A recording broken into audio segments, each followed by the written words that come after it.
ഇന്ന് ലോക സമുദ്ര ദിനം. 2008 ഐക്യരാഷ്ട്രസഭ ജൂൺ 8 ഔദ്യോഗികമായി ലോക സമുദ്ര ദിനമായി അംഗീകരിച്ചത്. സമുദ്രത്തിന്റെയും അതിലെ വൈവിധ്യമാർന്ന സമുദ്രജീവികളെയും അവയുടെ ആവാസവ്യവസ്ഥയെയും നിലനിർത്തുകയും സമുദ്രവിഭവങ്ങൾ സംരക്ഷിക്കുന്നതിനൊപ്പം അവയെ സുസ്ഥിരമായി ഉപയോഗിക്കുന്നതിനെ പ്രോത്സാഹിപ്പിക്കുന്നതിനുമുള്ള സാമൂഹിക അവബോധം വളർത്തുന്നതിനാണ് ലോക സമുദ്രദിനം ആചരിക്കുന്നത്.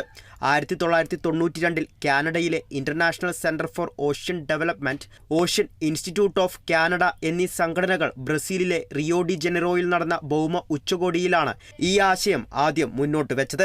2002 മുതൽ ലോക സമുദ്രദിനത്തിന്റെ ആഗോള ഏകോപനം ആരംഭിച്ചു. 6 വർഷങ്ങൾക്കു ശേഷം 2008 ഐക്യരാഷ്ട്രസഭ ഔദ്യോഗികമായി ജൂൺ 8 ലോക സമുദ്രദിനമായി അംഗീകരിച്ചത്. നമ്മുടെ സമുദ്രങ്ങൾ നമ്മുടെ ഉത്തരവാദിത്തമെന്ന സന്ദേശവുമായി 2009 ജൂൺ 8 ആദ്യ സമുദ്രദിനം ആചരിക്കപ്പെട്ടു. സമുദ്രത്തിലുണ്ടാകുന്ന വ്യതിയാനങ്ങളെക്കുറിച്ച് പൊതുജനങ്ങൾക്കിടയിൽ അവബോധം സൃഷ്ടിക്കാനും സമുദ്ര സംരക്ഷണത്തിനുള്ള കർമ്മപരിപാടികളും ആദ്യ സമുദ്രദിനത്തിൽ ഐക്യരാഷ്ട്രസഭ പ്രഖ്യാപിച്ചു. News desk, Kerala vision news.